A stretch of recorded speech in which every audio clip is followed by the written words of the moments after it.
Hello and welcome to the Rambling Movie Club, where each episode we try and watch some new movies and hope to find some good ones. This episode we're talking about the movie Captain Fantastic. It's a little indie movie that kind of came out a few years ago, but it's got a lot of heart and some big actors in it. So off the bat I should say, you can't really spoil this movie. It's more about the journey than the ending. So if you haven't seen it before watching this podcast, don't sweat it. Like, obviously it'd be good if you do watch it first, because then you'll understand what I'm talking about. But also, if you have no idea what this movie's about, it might be good to listen to this podcast first and then go back and watch it. So it's quite an interesting concept, this movie. It's all about a dad going to live in a forest with his kids and his wife / their mum, and basically just raising the kids together off the grid kind of thing. But as you kind of see, it's more about the relationship between the dad and the kids. And yeah, it's a really interesting thought experiment to kind of see, like, could kids survive better in this environment if you take them kind of out of society? So I quite like it. It kind of gave me a lot to think about. It's not the kind of movie you watch over and over again, but that's not the kind of movie it's supposed to be. So right at the start, we see the kids training and learning, and they're learning like advanced like quantum physics, and doing physical activities that are kind of like beyond what you'd expect like a normal kid's like their age kind of expect them to be doing.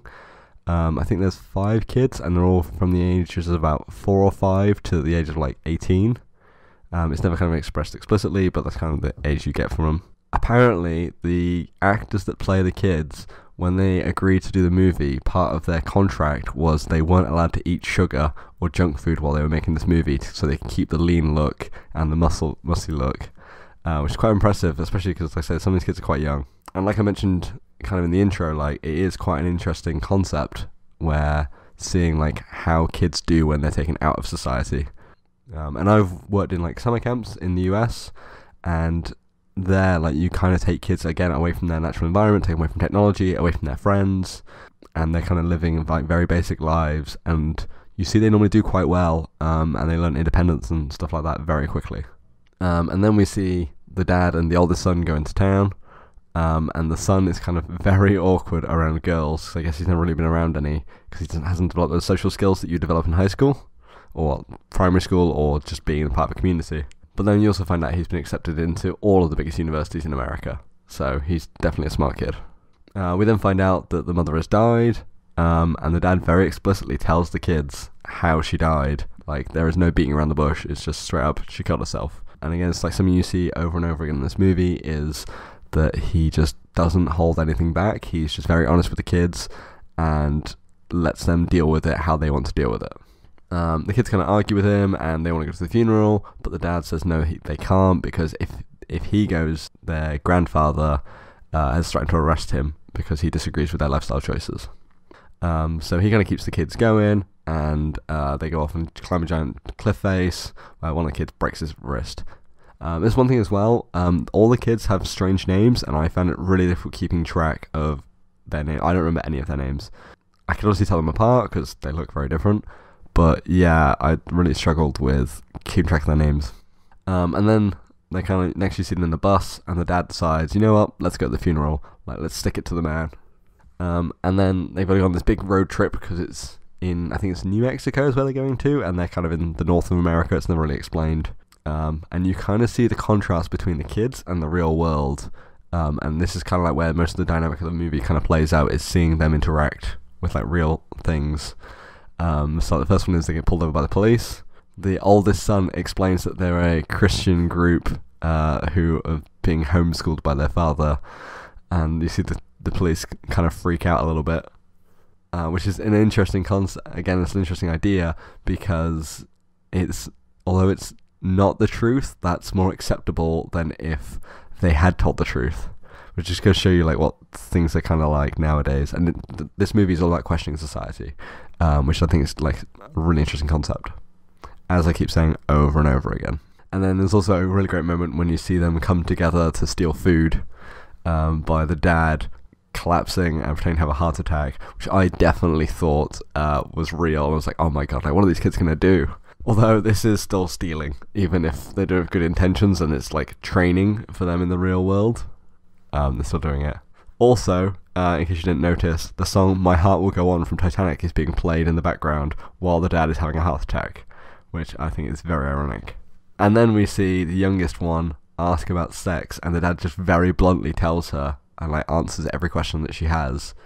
And like obviously he's not full out just like, yes, like sex is this thing. Like she asks other questions and then it kind of like builds up to it, and it raises the question of just like if kids can deal with this kind of thing easier if they're kind of just very honestly told, rather than being like, no, it's the birds and the bees and whatever other lies parents told to kind of fudge the truth.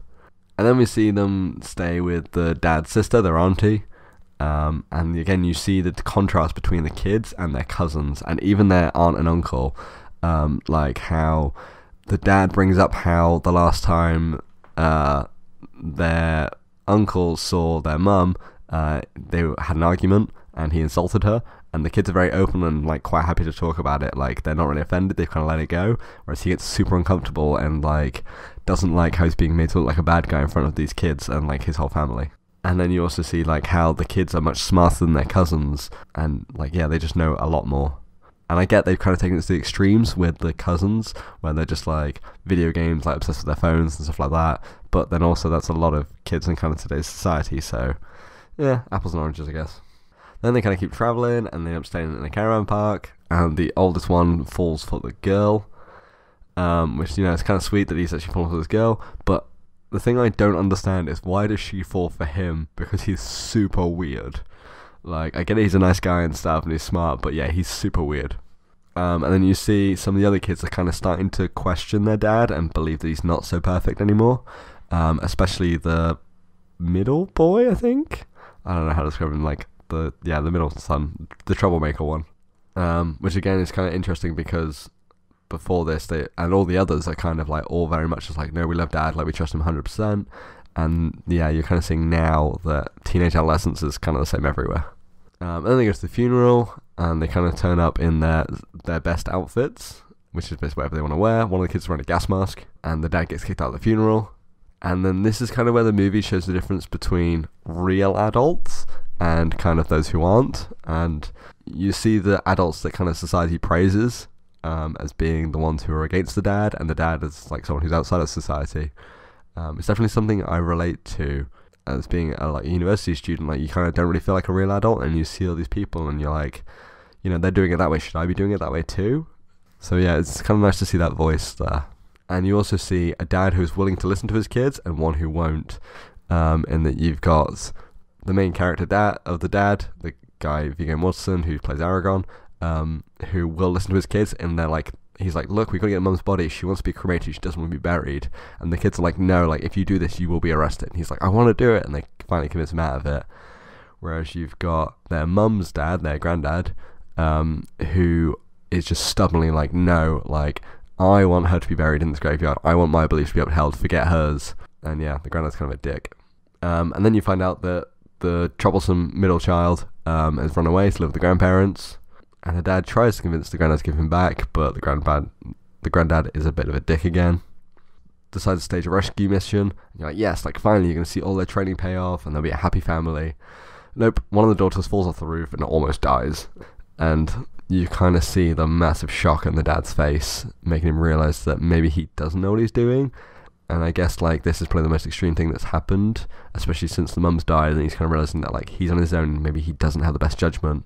He tells the kids to go live with the grandparents and he leaves, which you can kind of understand. It's really sad, but you can kind of understand it, of him being like, look, I don't know what I'm doing anymore, like you should, you know, go live with your grandparents, they kind of know what they're doing, and at least if they don't, you'll be happy and you'll go to universities and stuff. He even shaves his beard off to show that he's not the same anymore, and just to kind of show the character progression. But then, big surprise, the kids were actually hiding in the bus the whole time, which is very sweet to be like, oh, like even though he left them behind, they were like, no, we're going to use our training to sneak on the bus. Which raises the question of why aren't the grandparents out searching for the kids? Like, surely the first thing they would do is find this bus and stop it and be like, look, where are your kids? And then they decide to go and get the mum's body from the cemetery in the end, which adds grave robbing to the list of the kids' crimes. So, yeah, not good. And they take her out to a quiet place and have a nice funeral pyre for her, like very traditional, very like folky. And there's a really sweet moment of all the family singing Guns N' Roses together. And I really like the feel of this, how it's kind of similar to like Coco and like the Day of the Dead in Mexico, where although she's gone, like, it's not a sad moment. Like, they're almost like celebrating her life and like giving her the farewell that she wanted. And it's just not really something you tend to see in most Western movies. The family take the mum's ashes to the airport and flush it down a toilet, just like she wanted, which is a very strange thing, but if that's what she wanted. And you find out the oldest is going his own way and going to Namibia instead of going to university. He's just, choosing his own story, which again is really nice to see. And you see some last minute life advice from Dad, just showing that all dads are exactly the same. And then the movie finishes with the family sitting on a farm and having breakfast before the school bus. And this kind of shows that maybe the answer isn't one of extreme of either being outside of society or wholly in it, but maybe there's a middle ground.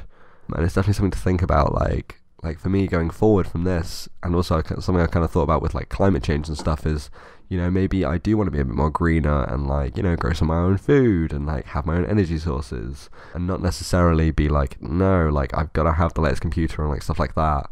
So again, it's interesting to see a movie asking these questions, because I feel like there's not a lot of media kind of doing it, because it's kind of playing catch up with the whole changing nature of our environment at the moment.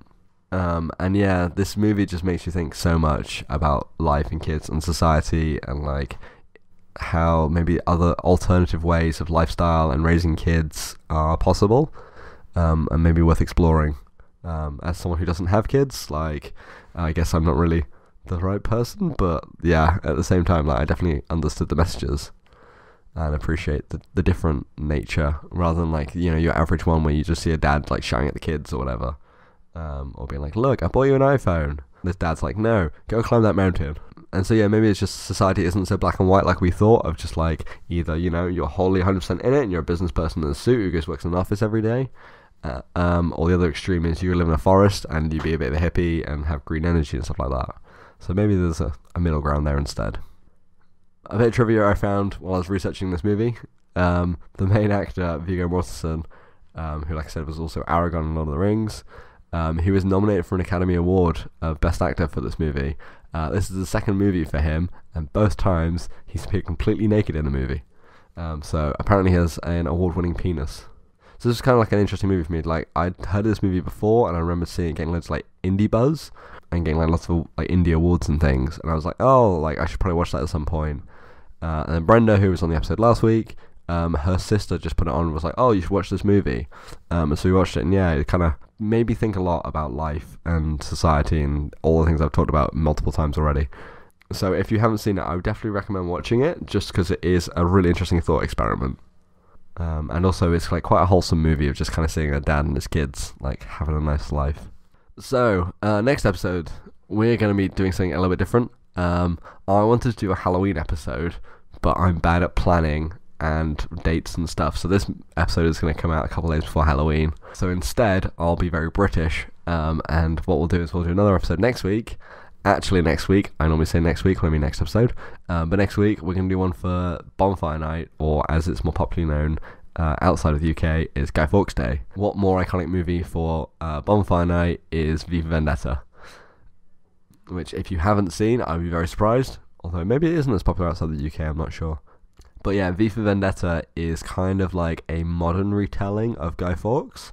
So if you don't know who Guy Fawkes is, Guy Fawkes was a guy who tried to blow up the government about 300 years ago, and he basically got under the Houses of Parliament, which is where our government works, and him and a bunch of others filled it full of gunpowder, and he was on guard like before they blew it up, and he got caught at like the last minute, and all the others escaped.